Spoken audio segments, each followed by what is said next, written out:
পারতাম তো আমার রুমে আমার গল্পটা শুনেন। নেবেন? না না না, আমার গল্পটা শুনেন। হ্যাঁ কোন? আমরা বুড়া বুড়ি, শেষ বয়সে আমার একটা সন্তান হয়েছে। আমরা এই সন্তানটা হওয়ার আগেই নিয়ত করছি যে সন্তানটারে মাদ্রাসায় লেখাপড়া করাবো, ঠিক আছে?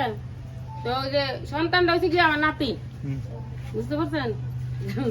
ও ডায়লগ দিতে পারবো কিন্তু পাকা দেখলাম আমি টিকটক করার সময়। তো সন্তান হইলো নাতি, তো না এই হারে কমু বাবা, আমরা অনেক সাধনার পরে তোরে পাইছি।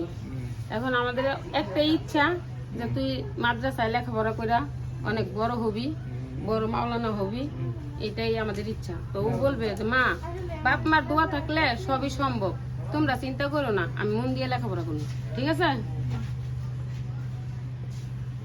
পরে যাইব বাড়িয়া, পরে আমরা বসে একটু গল্প সল্প করলাম, বেশি না ২-৪ মিনিট খাওয়াইলাম আরো সমস্যা। গল্পে ঢুকলেই গল্পের আরো থিম বার হয়, কি কোন কি কোন জামাল ভাই?